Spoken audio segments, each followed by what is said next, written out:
물리학자 중에서는 이제 우주를 설명할 때 다중우주를 연구하고 또 그렇게 설명하는 사람들이 있습니다. 우주가 하나가 아니라 여러 개다라는 것이죠. 몇 개나 되느냐? MIT라는 그 유명한 대학이 있죠. 매사추세츠 공과대학교라고 하는 MIT 대학교에 맥스 태그마크라는 교수가 있어요. 이 사람이 이제 대표적으로 다중우주를 주장하는 사람인데, 이 사람 계산에 따르면 우주가 몇 개나 되느냐? 10의 500승계의 우주가 있다라는 것이죠. 10의 500승계의 우주가 있다. 10의 500승계. 500승계라는 거는 이제 500제곱이니까 그게 이제 동그라미가 500개가 붙었다라는 것이죠. 우리가 보통 이제 잘 만져보지는 못하지만 이제 그 공이 8개가 붙어 있으면 억이잖아요. 억 단위가 되는 것이고, 12개가 붙어 있으면 이제 조 단위가 되는 것인데, 그 500개가 붙어 있으면 부르는 이름도 없어요. 이름도 없이 그냥 500승, 500제곱이라고 얘기할 수밖에 없는데, 엄청난 그런 숫자의 우주가 있다라는 것입니다. 그러니까 여기서는 이제 목사 송룡대가 있으면 저기는 이제 재벌 송룡대, 이런 식으로 여러 가지 어떤 우주가 펼쳐져 있다라고 얘기를 합니다. 물론 이것은 이제 어떤 그 가능성의 어떤 상태들을 그렇게 또 표현하는 것일 수도 있죠. 우리가 살아가는 미래가 수많은 가능성이 열려 있다라는 것을 의미할 것입니다. 그러면 이렇게 많은 가능성들이 혼재되어 있는데, 그럼 언제 나는 지금 이런 현실을 왜 지금 경험하고 있는 거지라고 했을 때, 그건 바로 선택이라는 것입니다. 선택.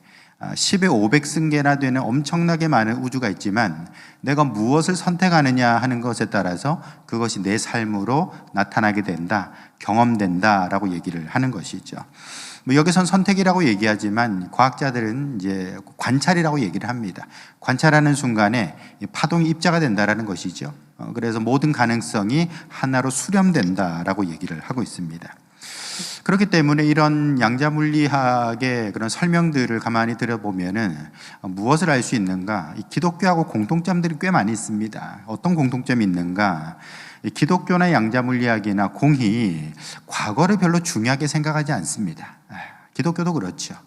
기독교도 과거를 별로 중요하게 생각하지 않고, 그리고 양자물리학도 과거가 별로 중요하다고 얘기하지 않아요. 단지 중요한 게 뭐냐? 이 순간에 내가 무엇을 선택하느냐? 이 순간에 내가 어떤 것을 바라보고 나가느냐? 그것이 결국은 나의 어떤 미래를 만들어낸다, 창조한다. 창조라는 말도 되겠고, 아니면은 10의 500승계나 되는 그 우주 속에서 선택하게 된다라는 말이 되는 것이죠.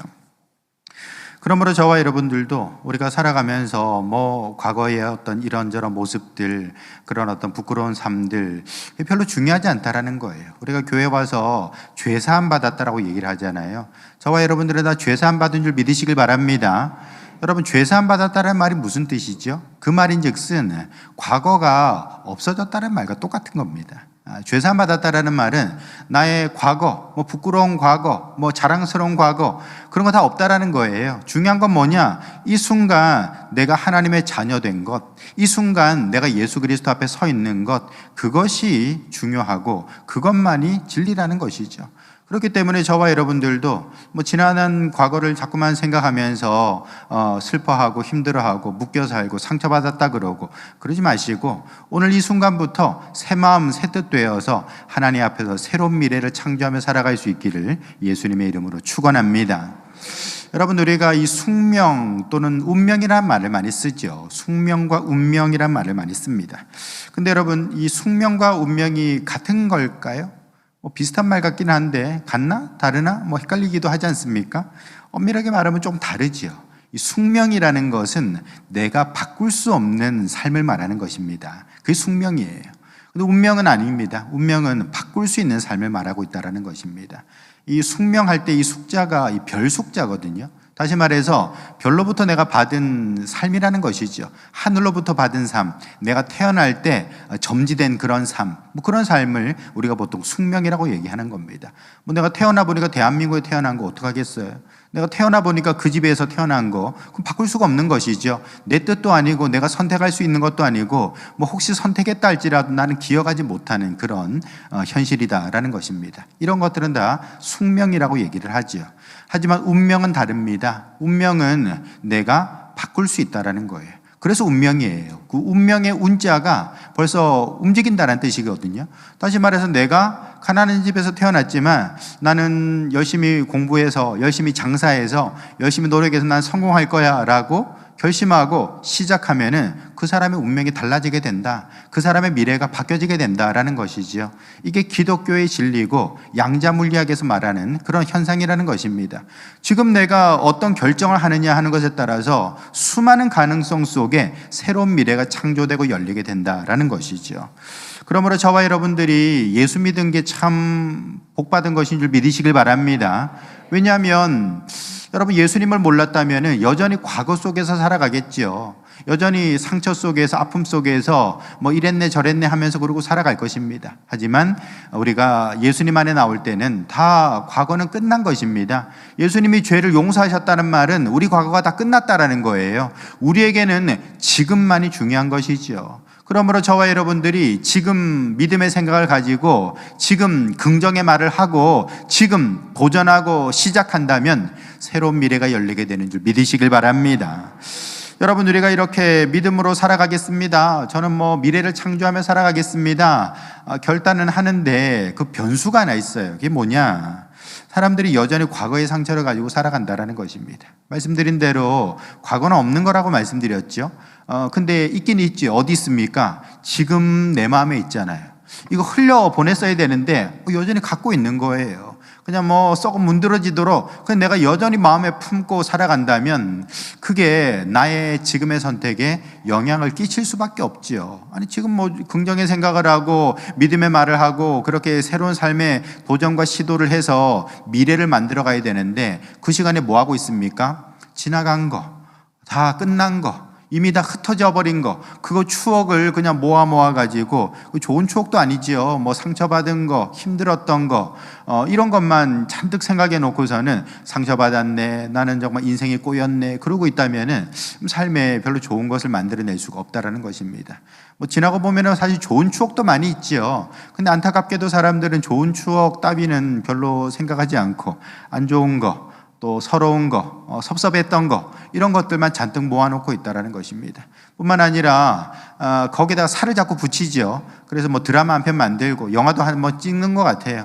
그래서 뭐 내가 살아온 날을 뭐 돌아보면은 뭐 책 몇 권이 나온다 뭐 얘기하시는데 뭐 몇 권이 나오긴 뭐가 나오겠습니까? 거기다 자꾸 이야기를 갖다 붙이니까 상상 속의 이야기를 갖다 붙이니까 이게 부풀려지게 되는 것이죠. 그러므로 우리가 예수님을 바로 알고 예수님의 어떤 신앙을 바로 가진다면은 과거에 집착해서는 안 된다라는 것입니다. 과거가 우리의 지금 그리고 미래를 갉아먹지 못하도록 우리는 항상 회개하고 털어버리고 끝내버리고 나의 과거는 끝났다. 나는 새로운 피조물이다. 그렇게 믿음으로 나아갈 수 있어야 되는 것입니다. 여러분 한번 고백해 보시죠. 잠이 좀 덜 깨신 것 같아서 한번 같이 한번 따라서 해보시겠습니다. 나는 예수 안에서 새로운 피조물이다. 여러분 이 믿음을 항상 확언을 하면서 과거를 끝내버리시고 미래로 나가는 성도들 될 수 있기를 예수님의 이름으로 축원합니다. 여러분 오늘 말씀에도 보시면 롯이라는 사람이 나오죠. 이 롯은 이름이 좀 비슷한 사람이 있어요. 룻도 있잖아요. 롯은 남자, 룻은 여자. 근데 뭐 이 사람의 이름만 비슷한 게 아니라 뭐 좀 이렇게 연관이 있어요. 뭐 이따가 말씀드리겠습니다만 롯과 룻은 좀 연관성 있는 사람들이다라는 것입니다. 롯은 아브라함의 조카지요. 롯의 아버지는 하란입니다. 데라에게는 여러 자녀들이 있는데 그 중에서 이제 하란도 있었고 아브라함도 있었죠. 근데 롯의 아버지 하란은 먼저 일찍 돌아가신 것 같아요. 그러다 보니까 홀로 남겨진 조카 이 롯을 아브라함이 걷어다가 챙겼다라는 것입니다. 그렇게 아브라함이 75세에 이제 하나님의 부르심을 받아서 가나안 땅으로 넘어올 때에 그때 하나님께서 약속을 주셨죠. 그리고 이제 그 땅에 새로운 미래를 허락해 주셨습니다. 그때 동행했던 사람이 누구냐? 바로 롯이라는 것입니다. 롯은 삼촌을 따라서 함께 가나안 땅으로 넘어왔다라는 것이죠. 자, 그런데 여러분 우리가 롯의 입장에서 한번 잘 생각해 보시죠. 우리 아브라함의 입장, 롯의 입장을 좀 생각해 보면은 일단 여러분들이 아브라함의 입장이 되어서 이렇게 롯을 거뒀어요. 그죠? 조카를, 홀로 남겨진 조카를 이렇게 챙겨주고 도와주고 얻어먹이고 그렇게 도와주면은 마음이 굉장히 뿌듯하겠죠. 우리 형님이 남겨놓은 그 혈육을 내가 잘 챙기고 있구나 하는 그런 뿌듯한 마음이 있을 것입니다. 언제나 주는 사람 마음은 기쁘죠. 그런데 롯 입장에서는 조금 여러 가지 생각이 좀 복잡할 것 같아요. 우선은 고마운 마음이 들겠죠. 그렇지 않습니까? 나를 이렇게 챙겨주시는 삼촌 너무 참 감사하다. 고마움이 마음이 들 것이고, 또 어떤 때는 아쉬운 마음도 들 것입니다. 내가 이렇게 했을 때 좀 이렇게 해주시면 좋을 텐데, 그것이 좀 지나면은 이제 섭섭한 마음도 될 수도 있다라는 것입니다. 섭섭한 마음 들 수 있죠. 우리가 그걸 어디서 알 수 있는 거 하니, 우리 자녀들 보세요. 자녀들한테 여러분들이 다 잘해주시잖아요. 애들이 늘 고마워합니까? 섭섭해도 합니까? 섭섭해 하잖아요. 뭐 자녀들 입장이 잘 안 떠오르신 본인 입장을 한번 생각해 보세요. 우리도 말하자면 아버지가 나한테 해준 게 뭐가 있어요 하면서 이렇게 대들고 하잖아요.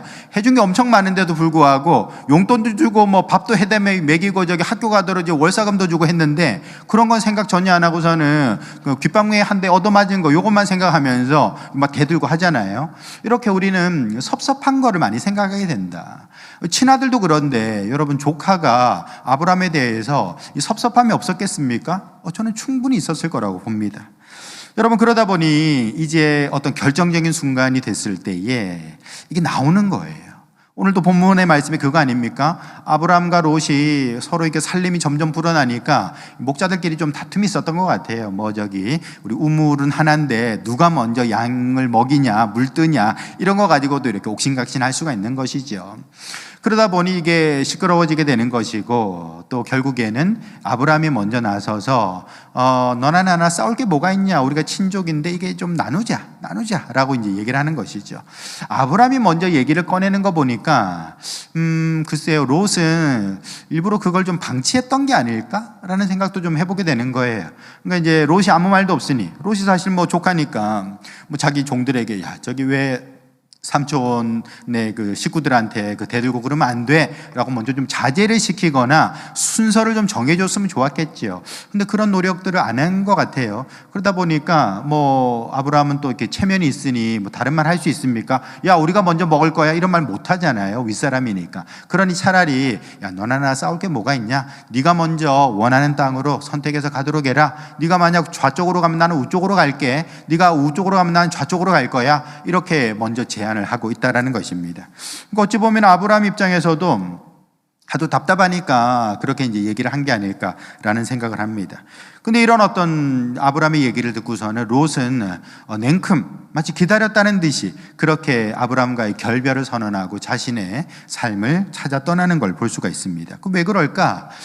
아무래도 고마운 마음도 있지만 섭섭함도 그 마음속에 있었기 때문에 그랬을 것이다 라는 것이죠. 나도 얼마든지 잘할 수 있는데 왜 내가 아브라함 뒤에, 늙은 삼촌 뒤에 이렇게 가려져야 되는가, 이런 마음들이 분명히 있었을 거예요. 여러분, 그런데 이 롯의 선택이 선택이야 아무 때나 할 수 있죠. 자기 원하는 대로 할 수 있습니다. 근데 결과적으로는 잘못된 선택이라는 것 아닙니까?